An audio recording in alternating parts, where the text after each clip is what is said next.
All right. Well, thank you everybody for joining us this evening.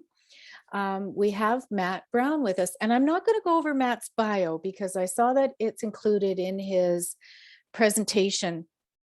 So I'll let Matt speak to that. Matt and I first met, well, the only time we've actually met in person was in Germany at a summer camp over in Fussen. Matt was one of the staff, as was I, and it was a wonderful week spent working with curlers from all over the world. Like we had everybody, Russia, you name a European country, and they were there. And I think there may have even been some from Japan or China. I can't remember for sure. But people were as far as Australia. Yes, that's right. I forgot. And some of the staff were from Australia too. So it really was an international camp. So Matt's webinar is going to talk about the digital world and its benefits and drawbacks. And I think through COVID, we've all become very reliant on the digital world to keep us informed and kind of keep us connected. And now that we're moving into another stage of the pandemic, hopefully into endemic status, we need to perhaps learn now how to control and limit the amount of connectivity and start to reconnect with each other in person. So Matt's going to talk about that. So Matt, please take it away. You can share your screen anytime, and I will keep an eye on the chat box. Perfect. Let me figure this out here and see if I can't throw this up. Yep, you got it. Properly. Okay, can everyone see this? Yep, we've got lots of heads nodding, so that's good. Perfect. Nodding heads is always what we want. Okay, so like Andrea said, we're going to talk about how to thrive in a digital world, and we'll try and tackle this as best we can, talking a little bit. I'll go through an agenda here, but I'll start with a short description of myself. So I am a CPA, and I currently do some financial reporting at a company called Atlas Growers, and we focus on growing medical cannabis and offering medical products for people focusing on the pain emphasis. But probably what you want to know more about is when I started curling. So I started curling when I was 5, and I actually grew up in Winnipeg, so not too far from most of you, hopefully. And I actually, fun fact, curled with Jeff Stoughton's son for about 7 years, and so got to learn a few things from him, and definitely learned that Manitoba tuck from him. But that's since switched since I moved out to Alberta. I'm a little bit more flatfoot. But I spent a lot of time in the junior development programs in Manitoba, and we went to the International Optimist Festival in Regina, and I want to say that was 2013. And then I moved out west, and I ended up taking my post-secondary education at NAIT, or Northern Alberta Institute of Technology. And that might sound familiar to some of you who like to watch The Briar, since Jules was the coach. Jules Ochar, current coach of Team Gushu, was the coach there for, I want to say about 35 years. He finally retired. But he was instrumental in helping us win multiple provincial championships, as well as winning a bronze, silver, and gold medal at the national college championship level. So he was instrumental in helping me learn about the importance of draw weight, but that's not what we're going to talk about tonight. And then, over the years, spent some time playing against teams on the western side of the country here, against Kui, against some of the Japanese teams, some of the Korean teams, any international team that came over and competed on the west side of the circuit here. And then a little bit more of a fun thing is I recently did an ultra marathon, and have slowly been using my curling knowledge of being inside and those long days inside the curling rink, and I've translated that skill a little bit more into trying to do some ultra marathons. So a little bit diversified on that front, but that's basically a little bit about me. And so what are we going to talk about tonight? We're going to focus mostly on what the digital world is, and what the problem is, and maybe some of the distractions that come up from the digital world. And then we're going to talk about some strategies and mitigation that we can do to, tackle these challenges. I think the digital world is really important and is obviously not going away, but how to just have a healthy balance with it. And then just talk about some habits and how to form habits and overall, how do we interact with this and how do we want to be perceived as people to help us have better relationships with this? Because, whether we like it or not, social media is entangled in a lot of who we are. So trying to find a way to balance how much we want social media to be part of our lives and how we interact with the digital world. I know everyone's, hopefully getting back into being face to face, but we're probably going to be always having some element of the digital world. So how do we create, healthy boundaries around that?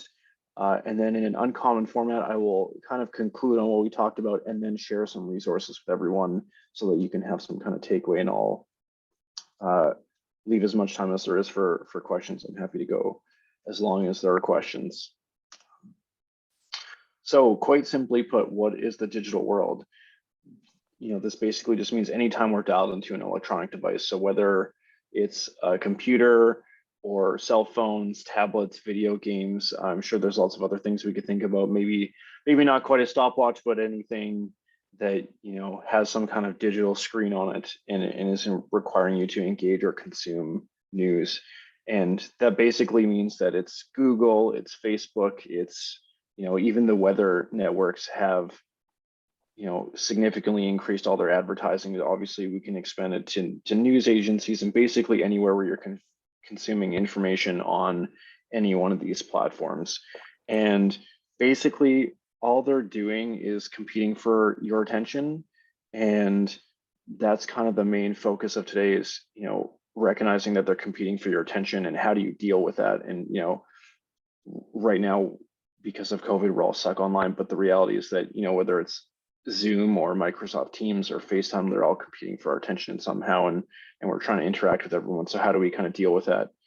And it looks like something got cut off in my presentation here. But the question I was going to ask was, have you ever gone on your phone to look something up only to not remember what you were looking up in the first place or what your thought was in the first place? And unfortunately, the answer for me is yes. On several occasions, I've gone to my phone to look something up only to forget what I've gone. And that's kind of their goal, and not in a good or bad way, just that's the goal of all of these companies online in the digital world, is they're trying to capture your attention. And judging by that comment, at least for me, they're probably doing a pretty good job at it. I thought, Matt, actually, that when it said only two, I thought that was on purpose, because you get on there to look something up and you end up down a rabbit hole, right? So right, and that's exactly it. It happens so quickly, and often you're not entirely sure how you got there. So hopefully we'll try and break that down a little bit. And that's going into the problem is that it basically rewards short-term incentives over long-term rewards, where they're trying to capture your attention in as little short bits of information as humanly possible, where they're just trying to get something to completely capture your attention. And thankfully we've got a little bit more of an audience that reads news here, but on the right side, I wanted to try and illustrate this point, and I found this morning that was just showing that they're putting up tons of advertisements and just showing you that everything is reader driven, and they're showing you what are people reading. But what it really does is that it leads to slight bits of misinformation, where I opened up the Biden could pause student loans forever article, and while that might be true, if someone writes they're considering doing something different with student loans, or like all these titles are not necessarily completely accurate in what's actually going on. Like, he's just pausing it again and he won't be able to do it again. But Biden could pause student loans forever sounds vastly different than like he's just using an extension, nothing's really happening. They're turning news into something that isn't necessarily news. And I try to stay away from a political topic of too big or controversy, but there's lots of information where, because everyone's attention spans are so short, they're trying to figure out, okay, how can we catch their attention by making the most creative title. And another good example is Musk challenges Putin to single combat. Like, that sounds pretty funny. I don't think it's going to happen, but they're capturing viewers' attention, and that's the problem in a nutshell, is that information is just being compact to be so eye capturing that you'll read that, but then of the people who go read the article, they won't necessarily get all the information. So it's just about distracting everyone and getting them to endlessly scroll and just finding new ways to grab people's attention, whether it's misleading or not. And I don't think that people are purposely doing it. Again, just striking that balance. They're just trying to increase their viewership, and sometimes the thought process of, what is that doing to our audience doesn't necessarily translate.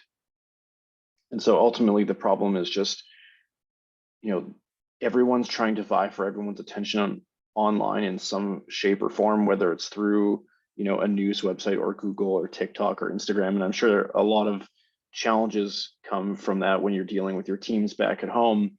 And, I don't know what everyone's policy around phones is. And I'd like to actually hear if anyone wants to volunteer what your policy is around phones around important tournaments. But I would imagine that, if you've got 4 athletes and they're on their phones right up until game time, or constantly involved in their phone throughout the entire weekend, that it could be a distraction from what they're trying to accomplish. Does anyone have an example of their team's phone policy that they could share with everyone?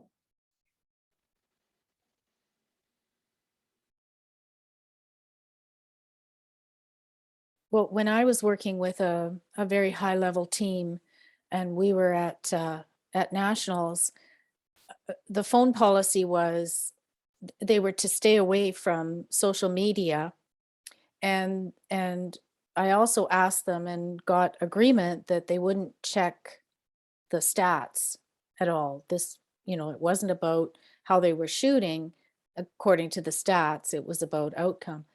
But unfortunately, one of the fathers was consistently emailing stats to his daughter after every game.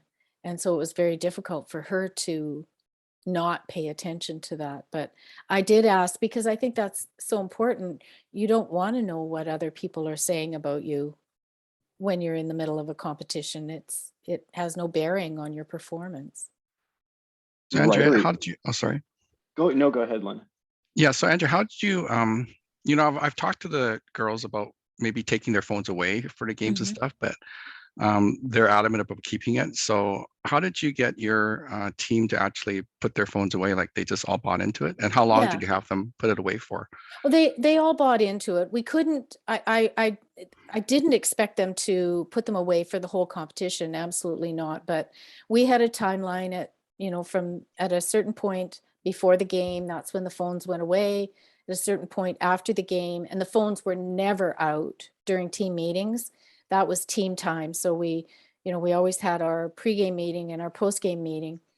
And they did buy into that. What they did in their hotel rooms afterwards, I had really no control over, and they were adults.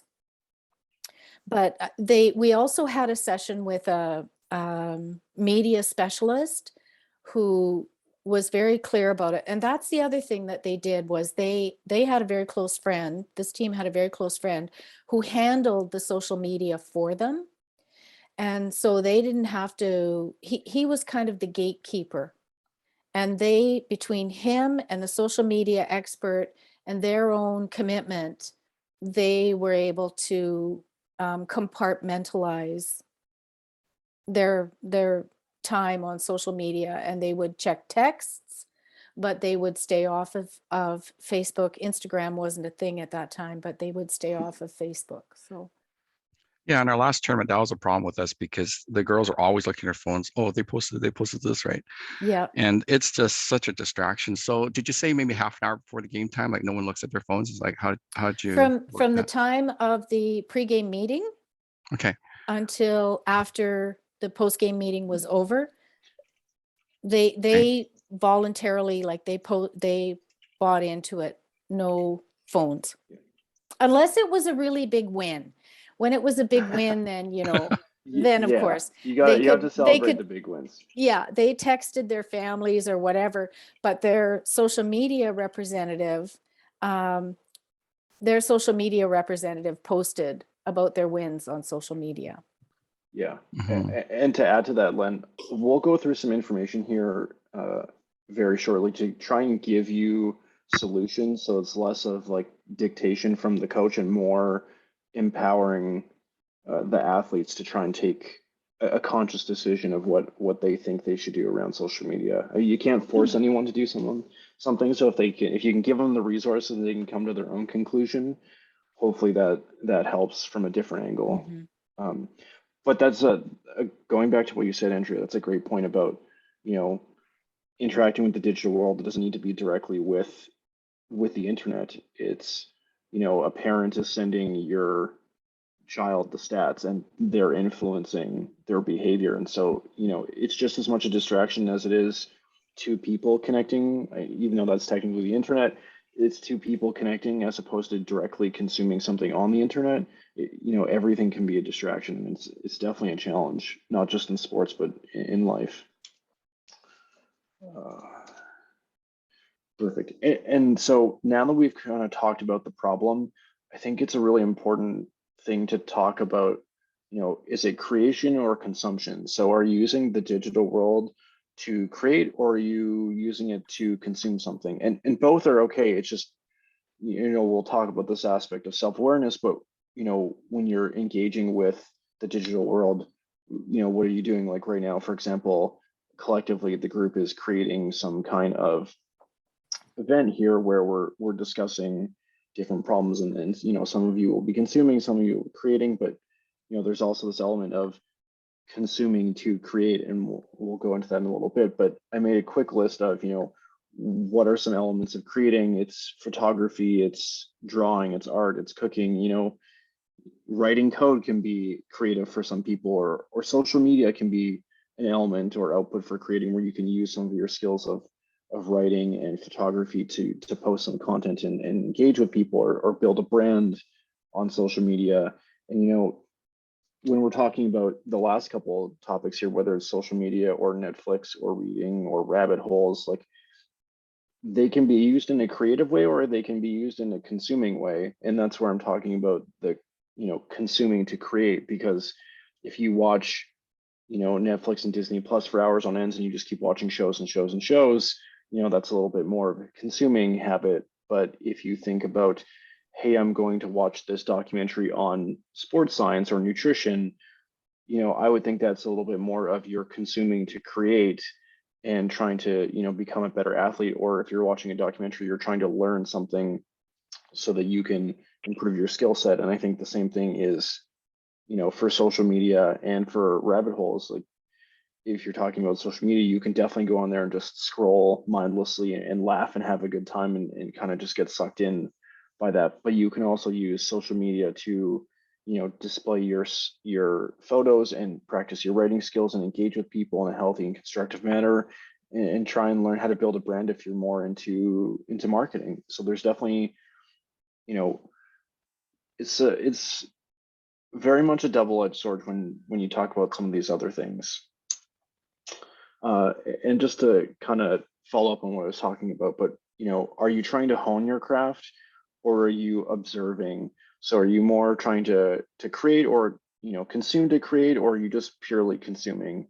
And if you are trying to try and consume through digital media, or just the digital world in general, what kind of purpose are you doing with it? Like, what are you trying to learn from it? Are you trying to watch a documentary and try and learn something about a specific topic so that you can write a research paper? Or are you doing it with the purpose of, for example, I took a course online to learn how to code. So the goal was, I'm going to consume all these videos, but at the end of it, hopefully I'll have new skills, right? And a little bit more tailored to the students. They're on Zoom all day, and they're consuming all of this classroom time, but hopefully with the right engagement, that they're turning that consumption into creation, where they'll be able to do, I'm not sure exactly what they're taking, but whether it's math or science or art, they're turning that into more creative things down the line.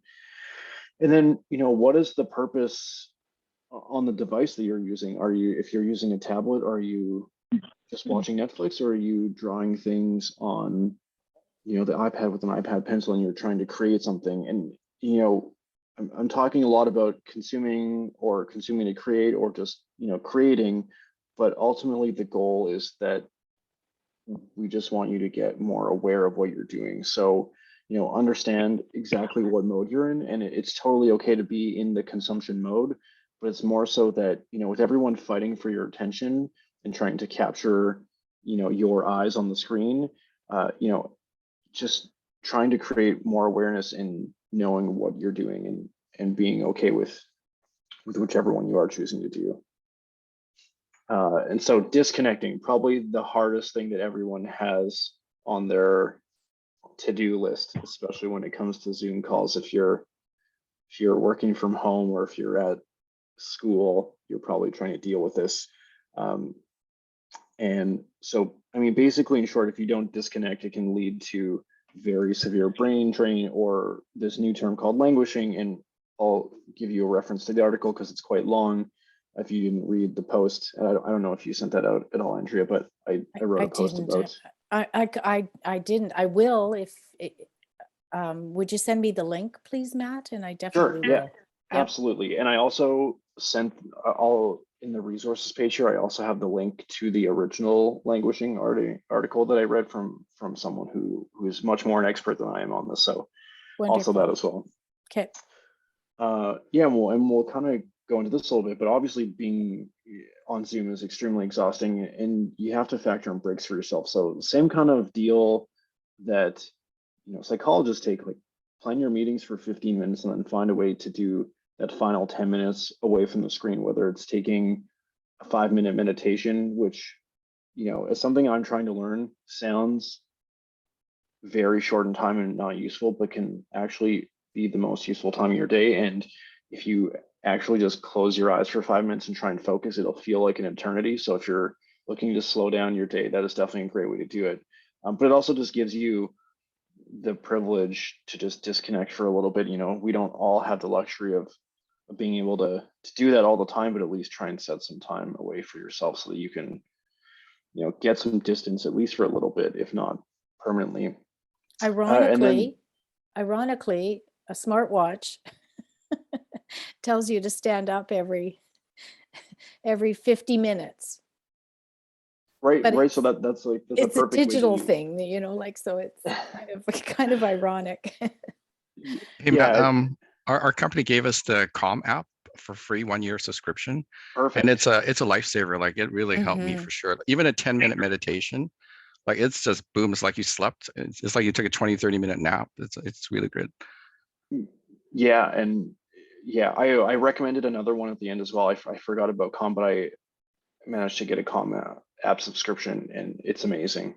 So I definitely recommend that. And I will talk about meditation on the next screen. But the challenge that I'll throw to everyone, because I know that I have this challenge personally, is find a way to distance yourself from your cell phone. And the easiest way is just to set a goal to see how long you can, sit in a room and just disconnect from it, and then try and repeat it. And the emphasis on disconnecting is setting small and achievable goals, and also just focus on the small wins. It doesn't need to be, today I use my phone for 23.5 hours, and then the next day I'm not going to use it at all. It's more so about, can I take a half an hour break and go do something and be honest with yourself and just not think about your phone. It's much more of a challenge, especially, Len, I'm sure if you started doing your Calm meditations at the very beginning, I'm sure it's very difficult to try and disconnect even for 5 minutes. I know I had the challenge, so I'm sure that was definitely a change, but you probably just focused on, I'm glad they took the 5 minutes, even if I couldn't fully disconnect, you were just happy to take the 5 minutes. And that's all it really is just focusing on small wins and letting them compound. And then I just had some tips for disconnecting. One of the biggest things that I use is setting time limits on my apps. So, the best way that I became aware of mindless scrolling was I put a 15-minute daily timer on my Instagram app. And it is extremely helpful. It notifies me when I've spent more than 5 minutes, pardon me, on the application, and it just shuts off for the day after 15 minutes. Now you can definitely, be inauthentic with it in the sense that you can just push, remind me tomorrow, but at least it starts to get in the habit of, you start recognizing that you're on it for more than 5 or 15 minutes at a time. And then another really good feature that I use is, use the do not disturb during multiple times of the day, both for school and sleep, or in this case, if your coaches use it for work as well. It definitely helps, and set it for much earlier than when you were actually going to leave, so that you can properly disconnect, at least from the notifications part. If you're someone who likes to use their phone later in the evening, just turning off the notifications and using this do not disturb feature. I turn it on about, I think it's at 7:30 every day, and it's just way different, where my brain is just much more relaxed. I'll still engage in text messages from time to time, but you're not getting the constant notifications of something's happening, whether it's work emails or texts, or Instagram or Twitter, or something's always bugging you. It just lets you disconnect a little bit more, so that you make the optional choice to pick up your phone. And then I think the one that probably gets repeated the most is, when you're sleeping, leave the phone in another room. I know that's probably the hardest thing to do. If you can get an analog clock to wake you up, or I personally use my Whoop fitness band. Sorry, I'm just gonna mute somebody here. Sorry about that. Yeah, if you can use an analog clock, or like I was saying, I use my Whoop band that just has like a vibration. It doesn't have any smart features in it. It just monitors things like HRV and my heart rate, and my VO2 and my skin temperature and stuff like that. So I use that. And then the main other point, which might sound a little bit weird, is that with COVID, we've taken to having 10,000 friends on Facebook, or trying to keep up with everyone, and that's kind of what we use with the digital world for, is trying to keep up with everyone. I think just to remind everyone that if you focus on maintaining a few of your key friendships, it doesn't mean that you stop caring about everyone else that's not part of that 5 or 7 people, but just if you really give yourself permission to stop worrying about trying to keep up with 1,000 different people, and make sure that you're up to date on all their news, and if you've got 5 or 7 people around you, or 10, or whatever the number is, just that inner circle of the people that you spend the most time with, make sure they get the most care and attention, and just focus on those people, and give yourself permission that you don't need to worry about what every single person in the world is doing. And then the final point that we kind of touched on earlier was, if you have these transition periods where, whether you're walking between classes, or you're taking 10 minutes as a break, or you're picking up kids from the curling rink, or you're waiting for the team to hop in the car while you've warmed up and it's minus 45 outside, take that 5 to 15 minute break and try meditating, or have a journal in the car and write something. And it doesn't have to be anything specific, or you don't have to be good or bad at meditating. There's the Calm app that Len mentioned, and I'll also give you another free resource called the Muse app, where you can do a quick guided meditation. Just taking advantage of those times to fully disconnect, instead of kind of bridging 2 areas of connection together. It makes a huge difference if you can just use that small period of time to just take a little bit of a breather. Okay, and so now that we've talked about those things, I wanted to focus more a bit on, we've got this problem with the digital world, and we want to try and find a balanced approach, and we know a little bit about, how do we disconnect, and some tips around that. But what this really requires is a larger habit change in your life. And so one of the references that I like the most is this book called Atomic Habits by James Clear. It's a wonderful book, and teaches you a lot about the in-depths of, how do you make habit changes, like what a habit is, and, how to stack habits, and all these fundamental things about, who we are as humans, and how we do all of these things, and how they translate into habits. So we're kind of just going to run through these quickly to give a little bit more tangible things, so that if you're talking, whether it's for you as a coach or for your personal life or for your team, you can have some effective ways to try and, give them or yourself the tools to make changes in your habits instead of trying to dictate the team policy and get some buy-in. But the three main points on how to make habit changes are focusing on the outcomes, the process, and the identity. So, in terms of outcome, what kind of result do you want to accomplish? The process will be what kind of change do you want to see, and then identify, what type of person are you? And that last one might sound a little bit, funny, but it's more so who do I want to be, or, if we're talking about Andrea, like what kind of person is Andrea, and you kind of almost have that self-awareness again. No. And so to make it a little bit more tangible, I wanted to come up with an example, and I'll give you my personal example so that if you want to take this strategy and use it with your team, or if you want to use it at home, or whatever the case may be, maybe you want to enjoy this and you want to take it into your work environment.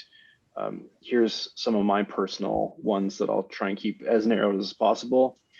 So if we're talking about outcomes, what result do I want to accomplish? I want to do my homework more proactively.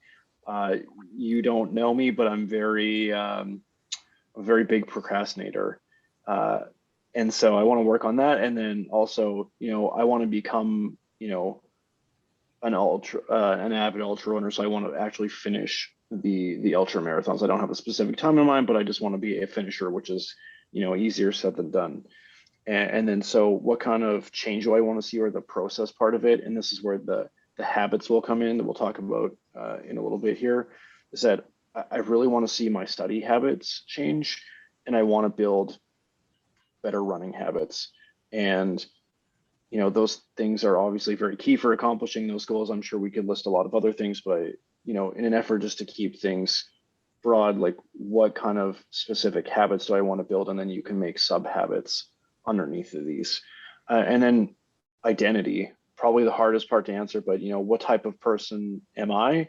And it's more about the self-reflection point of, if I'm talking about Matt, I want to be someone who does my homework proactively. Instead of using the negative connotation where I want to stop procrastinating, I'm thinking about, I want to be this person, or I want to be able to do this thing at a specific time with a specific outcome. So in this case, what kind of person am I? I want to be a person who does their homework more proactively, or who does it ahead of time. And, in terms of running, I want to become, an ultra marathon runner, but more importantly, I want to be a person who runs. That's kind of the philosophy that I'm trying to build, and what kind of person I am. And then just focusing on specific values to what I'm trying to do in terms of outcome and process.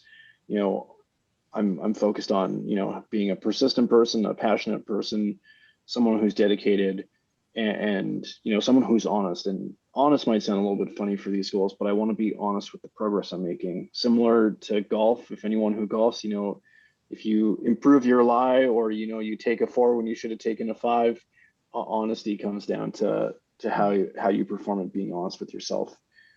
And maybe I'll just take a quick second to note that you can focus on 1 or 2 outcomes, but you can do all of these things independently. Whether you are having a really good life and you want to focus on a couple of goals, and what you want to accomplish in the future, you can focus on that.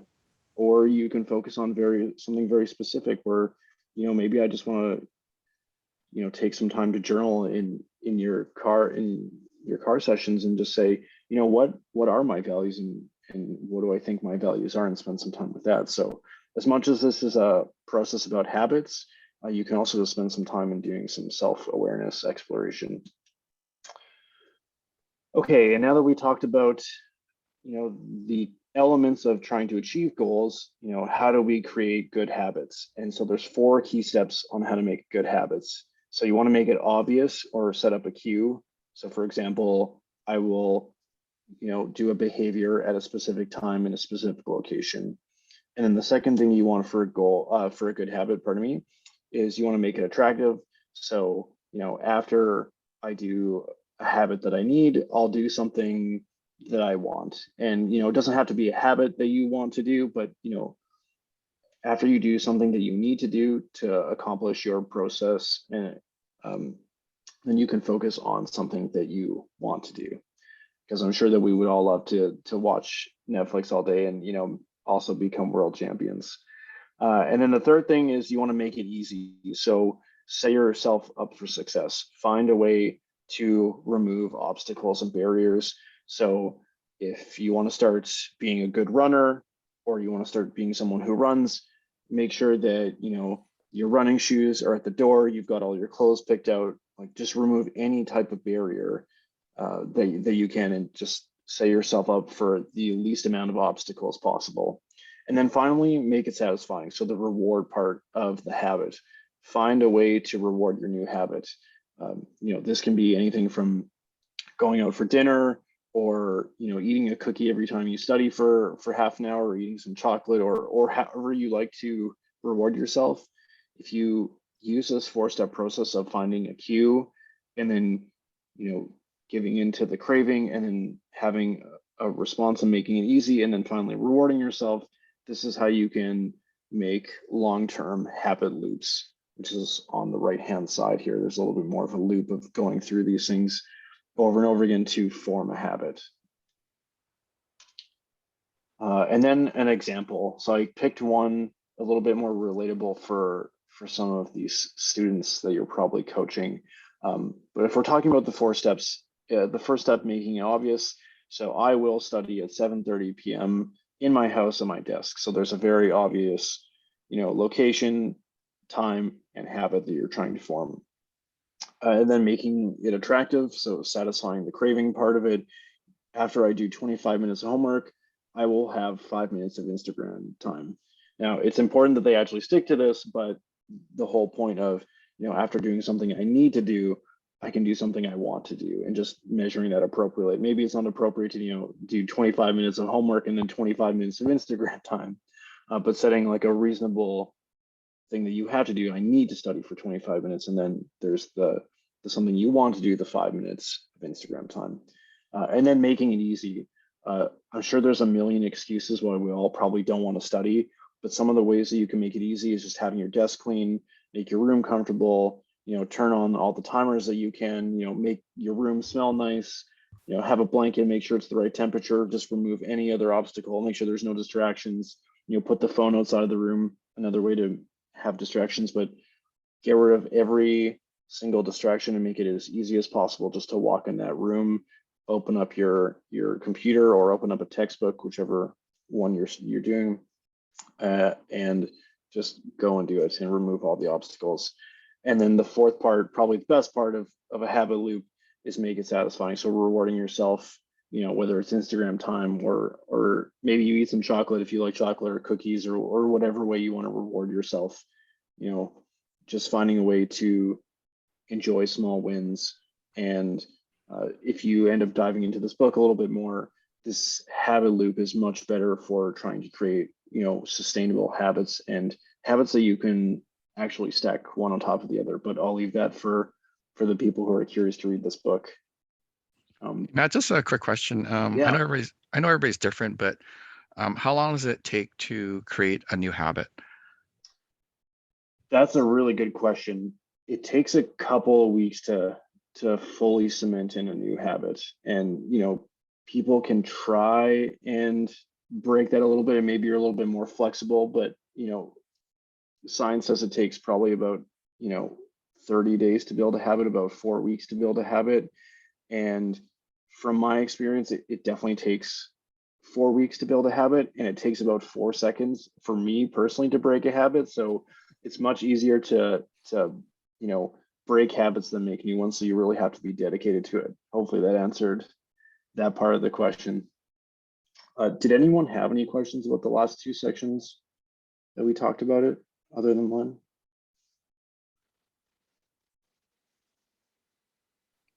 I think it's very interesting, and it's very applicable, because this can be applied right across coaching. Working with teams, these 4 steps are something that apply to practice, to performance, to skill building. You know, it's not just applicable to uh, being connected. Yeah, absolutely. I mean, you could use it in working in your pre-shot routine, and you know, if you're trying to build a habit for your pre-shot routine, you could build a 4-step process.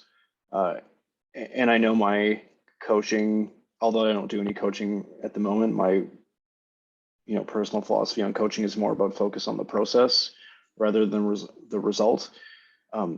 Using this kind of habit building, where if you're building a pre-shot routine, this could definitely help build confidence in athletes that has nothing to do with any of the shots. They could throw 10 ends of hack weight draws, but if you're getting them to build the habit loop of this is my pre-shot routine and getting into the moment, that's where I see much more of the enjoyment, because the last part of it is just figuring out the weight. Like that's a technical skill, but this is much more of like a psychological skill. And could definitely help the athletes get in the right frame of mind. This builds resilience. Absolutely. Yeah. 100% agree with that.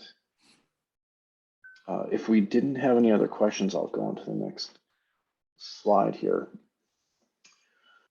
Okay, so now that we talked about the problem and, whether you're consumer creating and, some, what distraction is and maybe some tips on how to get around that, and then focusing on you and your goals and your habits, it's a lot of information. Where do you start and go from here? So the best place to start is start by making a time log. So track all your time for a week, and similar to a food journal, literally track from the second that you wake up, what's the first thing that you do. And you don't have to do it in 1 minute increments, but maybe 15-minute blocks. Be honest with yourself. If you wake up, track your entire day. Do you wake up and check Instagram or check your emails before getting out of bed? And how much time do you spend in bed looking at your phone before you move? And, are you, as you're eating breakfast, are you still looking at your phone? So, it's much more of, hey, am I looking at my phone, and when am I looking at my phone? So it's, a little bit of tracking your time in the sense of when are you sleeping and when are you waking up, but how long, like what activities am I doing, and how often does my phone engage with me? Am I eating breakfast? I'm checking my phone. Am I at class? Am I half engaged because I'm checking my phone? Or am I at work and I check my phone every 5 minutes?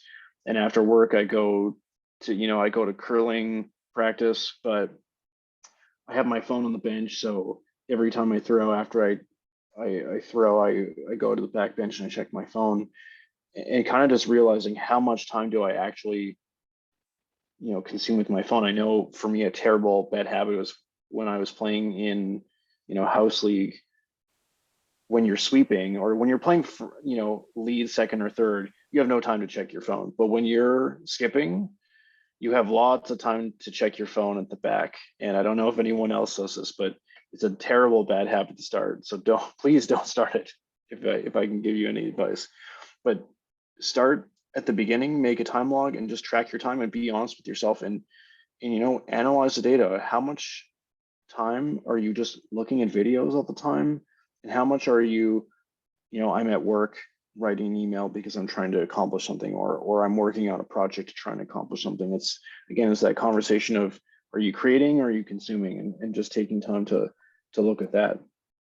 And then once you look at that information, spend some time and relate it back to your goals. And if you don't have goals right now, maybe that's a good time to visit this and figure out, as a person or as a team or as 4 players, what are your goals? And if we're looking at, have you spent the past week in your connection with the digital world or your phone specifically, probably for most people, are the habits I have around this piece of technology, are they translating into the goals I have, or more realistically, are they distracting from the goals that I have? And having an honest conversation with yourself of how much effort am I putting towards my goals and my habits to achieve those goals, and how much am I using things that are distracting me from those? And then finally, when you're looking to make adjustments, start with the easiest ones and start slowly and try and compound them over time. I think one thing we don't learn as humans is that compounding interest, whether it's habits related or financially related, they add up to the biggest improvements over time. Similar to this, if you're seeing your goals and you're saying, oh my gosh, I'm way off track here, I need to try and readjust. You don't have to go, cold turkey on everything right away. Just slowly, try and work on one habit and stack it on the next, and then stack it on the next, and take your time. You don't have to, accomplish a habit. If it's Monday today, you don't have to accomplish a habit by Friday, and start on the next one next Monday, and try and cram as many in as possible. Start with one thing, try and work on that habit for a couple of weeks, and then once you're ready there, now you can be ready to introduce something else. The best way I can describe this to you is that I went to a fully plant-based diet a couple of years ago, but it didn't happen in one day. It happened over a period of, I think it was about 12 to 18 months, where I started with very basic things where, like, I wasn't going to eat yogurt, and I stopped milk after another couple months, and then I stopped with meat, 6 months down the road, and then I worked on my battle with cheese for another couple months, and I went progressively along the steps when I felt I was ready and I felt I had mastered that step. There's definitely no rush. I know for athletes under 20, there's always that feeling of rush of, am I going to age out before I learn all these things? Or, am I not going to learn all these things, and how do I fit them all in? It's more so just about maximizing the ones that they do, and starting with the ones that are easiest for them to implement, so they can, or you rather, can build all the confidence from stacking all these habits. And then, so to conclude here, I'm just going to hide this. Ultimately, everything around us is just trying to find a way to pull our attention, and it's not necessarily anyone's fault. They're just trying to generate revenue or attention for their product, or attention for themselves if they're a person. But what we really want to do is try and narrow in on ourselves, and it can help us define our focus. So, going back to what are my goals and what are my values that we talked about earlier, how can I focus on those more and get away from the distractions? And ultimately, it relates to building meaningful habits for yourself. So, building these healthy relationships with not only digital technology, but building healthy relationships with your goals and the people around you, and the sports and whatever else might be in your life. And that ultimately, the total goal is to try and have more self-awareness. We focus today on the digital world and having, a good amount of self-awareness on the digital world, but the reality is that, greater self-awareness will help you integrate the digital world as a tool for your benefit and help you accomplish all of your goals, not just focusing on the bad aspects of the digital world. And then finally, I just had some resources for everybody to consult. We'll make this available later on, but the Atomic Habits book that I talked about is by James Clear. You can get in an Audible format or visual, physical, format if you're looking for it. The Languishing article that I posted down here is also available in the TED Talk version, which is the second point here. And I've given you the YouTube link. The habit building that we talked about, that is talked about in the Atomic Habits book, I just linked another specific reference here on a little bit more in-depth discussion on those 4 specific steps. And then one of my personal recommendations is the Rich Roll podcast. I don't know if anyone listens to this, but they spend a lot of time having experts on, actually the person who wrote this Atomic Habits book goes on here, but they spend a lot of time talking about languishing, and actually Adam Grant has also been on this podcast, but they talk about the relationship with the digital world somewhat frequently, and just have different psychologist perspectives on that. So if you're keen on listening to informative podcasts, that's definitely a great one. And then finally, I'll just recommend that everyone spend some time journaling and trying to figure out a little bit more about who they are and what their values are, in an effort to gain self-awareness. I don't have a specific reference for you because ultimately, if you just Google, how do I start journaling? There's a million different ways, and ultimately just find the way that works best for you. And then finally, we were talking about the Calm app subscription that Len was very thankful to receive. But the other one that I had that's completely free is the Muse app, and I use that one quite often. And it's just a great resource to begin your journey into meditation. And with that, I will open it up to questions about any part of the presentation or anything else that anyone might have on their mind.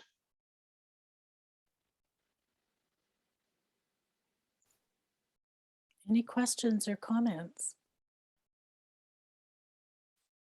I remember years ago trying to meditate because I had a medical diagnosis, and I thought, well, I can do this. I can meditate. And so I would try to meditate like crazy, and it didn't work, of course.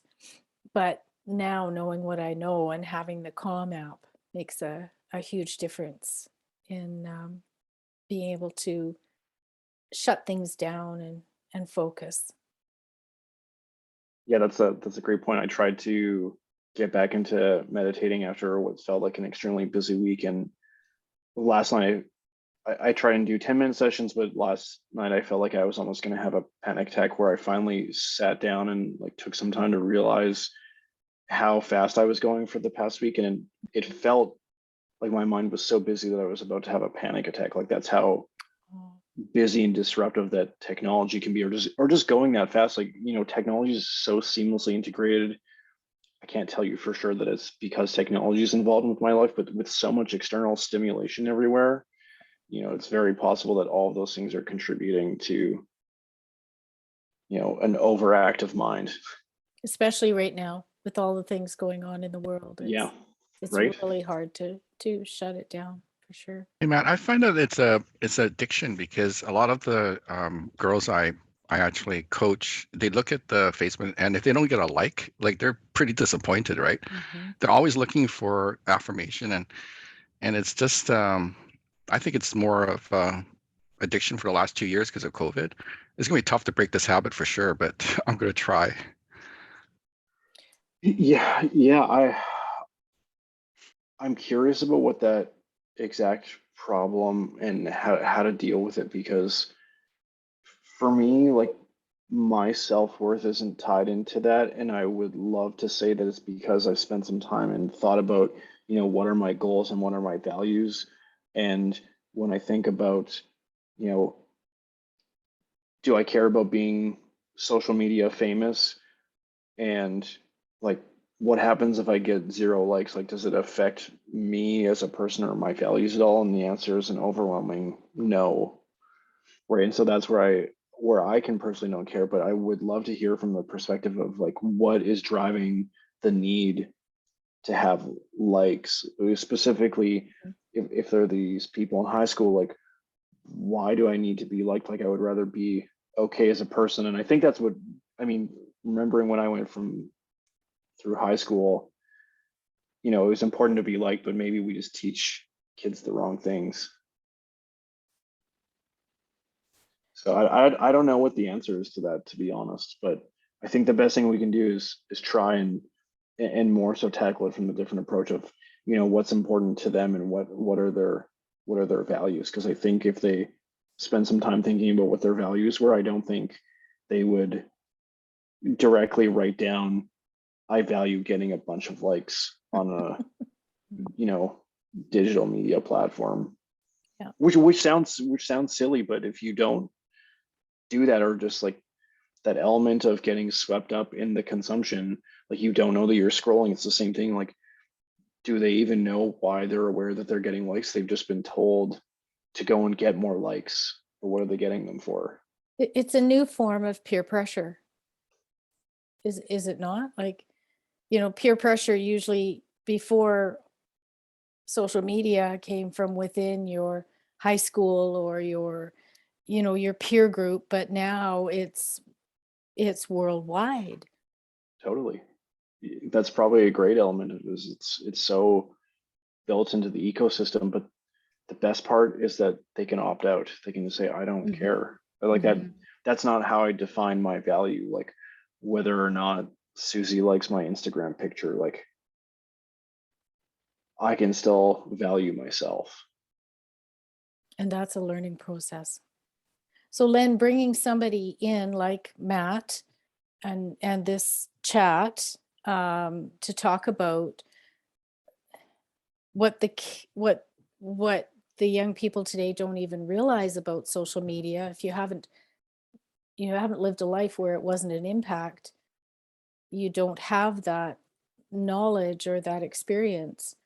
There's So nothing to fall back to, basically, right? It's yeah, exactly. yeah. So bringing somebody in like we did with the team that we brought a media expert in, bringing somebody else in to talk to the team might help. Okay, great, thanks. Yeah, and for further clarification, like I'm right on the edge of what these. Oh, I'm assuming you're dealing with like ages like 12 through 20, just broadly. Like I'm 29 right now, and I'm just on the edge where like I was introduced to Facebook and Instagram, but I'm just on the edge of it's not the only thing that I knew. I grew up in a large part of my life where technology was interesting, but it was more so like like being really nerdy and trying to hack computers or like trying to spend time playing video games. But I wasn't in like there was no like massive online multiplayer. But now all of these athletes have grown up in this environment where this is all they know. Like directly from formative years, they're going straight into this ecosystem that says get as many likes as you can, make as many friends as you can, engage with as many people, and it's just so overwhelming. And to further boot, like I don't know how many people know about the metaverse and all of this blockchain and all this cryptocurrency stuff, but it's just another evolution of all of this stuff being intertwined so heavily that the next generation of consumers it'll just be everything that they know because it'll just be available from the start. From what I hear about cryptocurrency, I'm glad I don't know anything about it. That's a separate topic. I did not come Yeah. to talk to you about cryptocurrency today. Are there any other questions or comments or experiences that you'd like to share? I had one question for Matt or the group. This idea of the social media gatekeeper, I like that concept, but I was trying to think about how practically, you would implement something like that, because, the whole social media thing is operating on a very one-to-one kind of basis, through the phone directly to the athlete. Like, how do you implement the idea of a gatekeeper when you're at some kind of tournament? Team I coached a couple years ago, and they were fairly young, so they fortunately weren't hooked into their phones all the time, but it was a parent who did all the tweets, all the Facebook posts and everything. So the kids didn't have control of that team's social media, and therefore they would look at it later, not during the event. Yeah, I would also tap into the building good habits and focusing on the goals. Like if the team's goal is to do well, try and build habits around how do we maximize our focus on the event rather than talking about how do we eliminate social media. Thanks, Lee. Hopefully you enjoyed going back to the habits. If the goal is we want to maximize, like we want to be national champions. I hope some of the teams are wanting to be this or moving up to the next stage. It doesn't have to be national champions, but how can we indirectly make that into a habit where we want to be really good? Okay, what's a habit that we can implement? Well, we can maximize our focus. Let's make our habit to maximize the focus on our games. And part of that, if we go back, maybe I'll throw it up here 1 second. I'll go and find it. Let me share my screen again.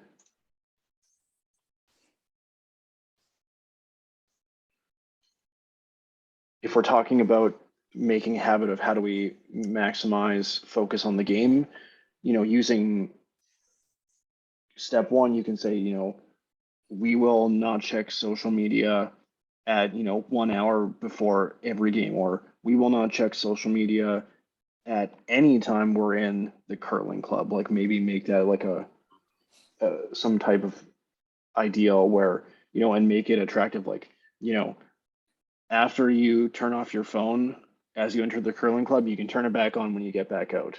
That way, you know that the curling club is focus time and not anything else. But the main thing is just like make it easy. Like tell them to all leave their cell phones in the car. Just like find a way so that they don't get distracted if that's what their goal is, right? And I think a good part of a coach is having those conversations of if you have lofty goals, you're going to have lofty habits and along with a myriad of other skills, but just if you have big goals, you're going to have big sacrifices. And so trying to make it, again, making it satisfying and kind of tying it back into number two there is, as soon as you leave the curling rink, we're not going to worry about that any type of thing. We'll just let you use your cell phones. That's it. But just trying to tie it into trying to get them to take ownership so that they have the buy-in. Because if you're dictating everything, then they're going to say, oh, well, my coach is making me do it. And, when push comes to shove and they're trying to, they have two conflicting values of, do I listen to coach or do I check my phone because I want to? They might be tended to, they might lean towards picking the phone over the coach, no disrespect. But if they have a goal and they create a habit of, when they have conflicting values of, am I going to check my phone because I want to, or am I not going to check my phone because I'm committed to my team?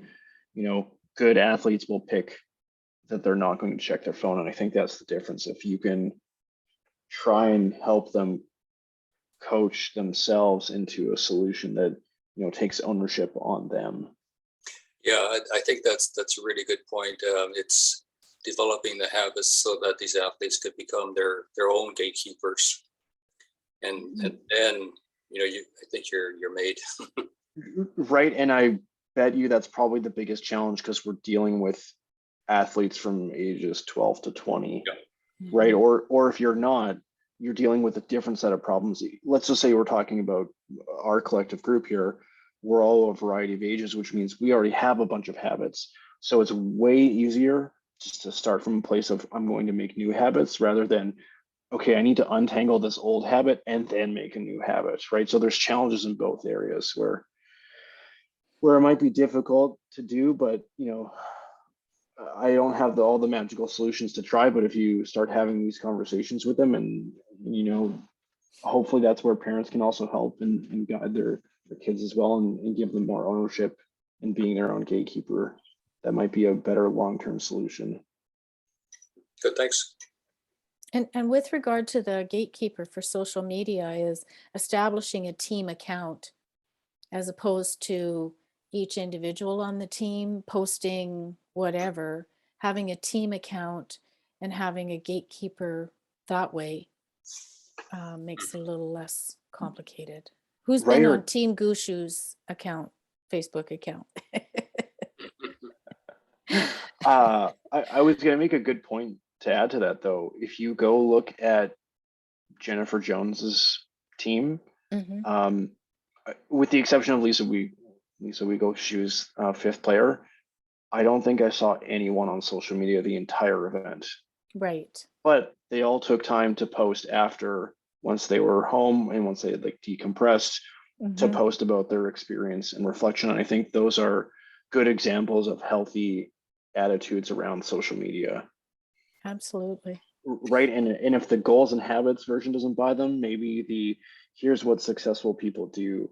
Perhaps we should consider this, or, maybe that's a great way to start the conversation is, if you're talking about, okay, what's the difference between the team that we want to be, even if they're really young, if they want to be Olympians one day, what's the difference between Team Jennifer Jones and, Team X? Well, Team Jennifer Jones has a really good social media relationship and habits around that. And that's how you might be able to backdoor your way into, oh, well, okay, if they're doing it, maybe we should have a social media policy, or what does that look like? And I don't know how easily you can reach out to them, or maybe there's some teams in between, but you could reach out to a team in your area, That's good. I won't volunteer anyone, so I'm just thinking about like Carly Howard does a Twitter takeover when Glenn Howard's team is in the Briar. And it's fun, like it's funny to follow and stuff. So if you get your team to buy into, we're going to get somebody who's really humorous and they're going to do our Twitter takeover. Right. Any creative strategy, just trying to find a back door way into, instead of just outrightly banning it. Yeah. Finding a way of, okay, this person does this and we respect them and we look up to them. So maybe we should also implement this kind of strategy. It's awesome. Good strategies, good tips, Matt. Does anybody have any other comments or questions? I have a quick comment. I think really when it gets down to it, whether it's the why of anything when you're working with people or young people, it's like, why do we need to have really good habits, training, being on the ice? Why do we not want to be on our social media during events or anything like that? I think there's got to be huge clarity with the coaching part of if we want to attain this and why do we want to attain that and how we're going to do it and why we are going to take this route to get there. So I think there's huge clarity always in the why of anything that we're doing. So that might be something to consider, moving forward. Right. And that's a great point. Like if your team, if you talk about your team, junior context again,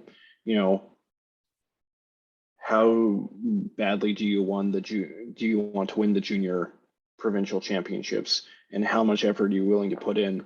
If they're both 10, then the why part should be relatively easy to follow. But if they're like, we're a 3 out of 10 on winning the junior provincial championships, and I'm going to be a 4 out of 10 on putting the required amount of effort in, then as a coach, you might just have to accept that that's the team that you're coaching, and that, social media policy or might not be on the top of their priority list. They might, really relish the chance that, right before the game, I can go on my phone and then I can just hop in. Or maybe you don't take that team on because it doesn't meet with your whys, right? Totally right. Like, and that's the thing about the goals and values, where, it's just as important as you as a coach know what your goals and values are. I'm presuming that most people want to try and help teams get to the next stage and offer all the skills that they can offer. But, what are your goals and what are your values? And it's really important to have those conversations of, am I as a coach a good fit for these athletes, and do we have similar values, or do we have different values and they want to learn these values from me, right? And I think it's really interesting. We don't spend enough time talking about, shared goals and values and seeing if we align properly. Because I think that one thing that goes unnoticed or undervalued, at least, I don't think it goes completely unnoticed, but a lot of the best curling teams have amazing coaches. And I think they kind of sneak under the radar. But if you look at their coach and look at their success and look at their philosophy, you'll see that it aligns really well with the teams, and the best teams have the best coaches aligned to their values. And the best way I can describe that is that last night, Gushu was talking about taking it one step and just adapting and just playing well enough. And I can tell you for certain, because Jules has told me this 1,000 times, is, you just go out there and you try your best, take it one shot at a time. You try and play 80%. If the other team plays better than you, then it wasn't your day. And just that aspect, or Jules's value of like hard work and persistence, but most importantly, humility. I think that's what took them through. Like, as soon as I saw that happen, I was like, I'm not a gambling person, but I would have said on Thursday or Friday, whenever Mark wasn't able to play anymore, I said with the utmost confidence, I'm like, these guys will win come Sunday. Like, you give them that and you have a good coach, and they've already got this value system, and next thing you know, they're winning. Like, they played unbelievably well in an otherwise completely exhausted team. And that's where goals and values and shared alignment with a coach can be the difference between, going to the Olympics and winning the prior and a team that's just outside of the edge, maybe 20th in the world or something. Yeah. Well, thank you. We've got some comments, great discussion. Thanks for the ideas going forward. Thanks, Matt. Really good presentation. Got to run, have a practice to go to. Thanks, Matt, for this webinar. Very interesting. Hi, John. Nice to see you. Take care. That was Helen. That was Helen. Oh, does anyone have any other questions before we wrap up here, or any other comments? Or I'd just like to mention how lucky I've been to have such a successful time with journals for the young kids, 11, 12, 13-year-olds.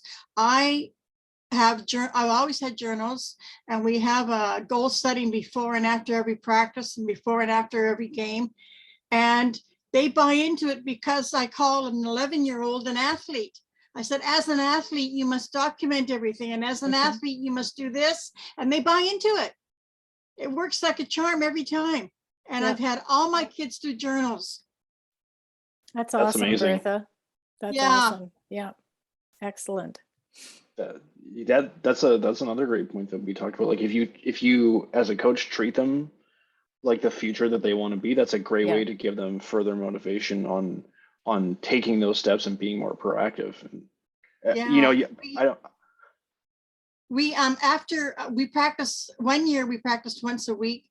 So after the practice that we had, I would do a lesson, you know, with journal. I'd do visualization or harmony or nutrition, or, you know, do goal setting all the time. But for 3 years after that one practice a week, I would do a 20-minute lesson on something, and they all had journals. They all took everything down, and they bought into everything I said. And I don't know why.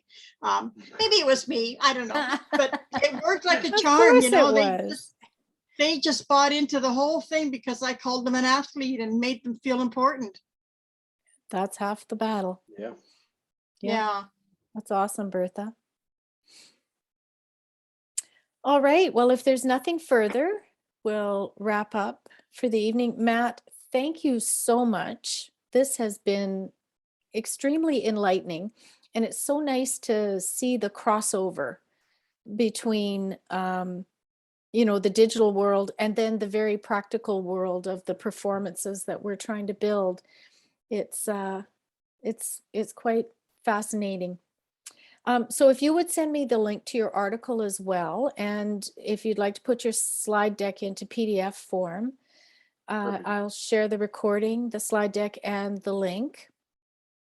We always ask that people that are viewing the video of this webinar, that they use it for their own personal use, that it's not for commercial use outside of this group. And if they wish to use it for another purpose, that they contact Matt or myself. So thank you very much. I'm going to stop recording.